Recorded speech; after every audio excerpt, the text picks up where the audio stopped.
Al-Fatihah, kode rahasia estafet kerasulan di tiap zaman. Al-Fatihah bukan sekadar bacaan wajib dalam sholat.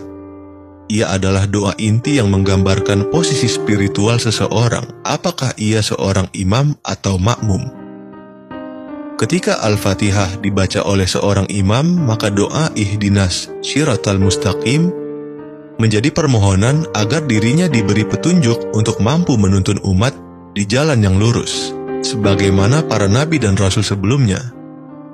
Ini bukan sekadar meminta arah, tapi meminta tanggung jawab, meminta roh, meminta wahyu, agar ia benar-benar menjadi penerus estafet kerasulan dalam zamannya. Sebagaimana firman Allah dalam surah Asy-Syura ayat 52, dan demikianlah kami wahyukan kepadamu roh, wahyu, dengan perintah kami.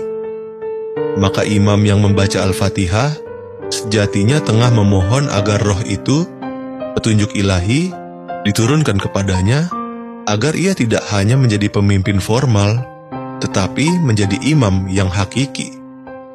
Sebaliknya, ketika Al-Fatihah dibaca oleh seorang makmum, doa yang sama menjadi permohonan agar Allah mendatangkan kepada mereka seorang penuntun sejati.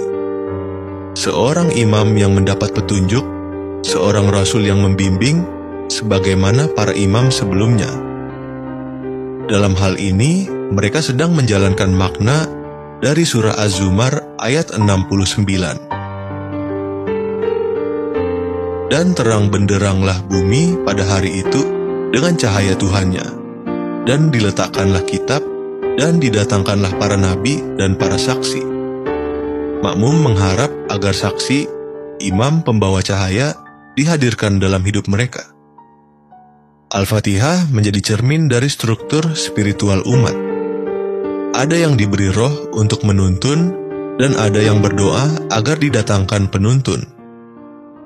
Dan inilah yang terjadi pada setiap generasi. Musa menerima wahyu dan menjadi imam bagi Bani Israel. Isa dibangkitkan sebagai penuntun untuk orang-orang yang tersesat.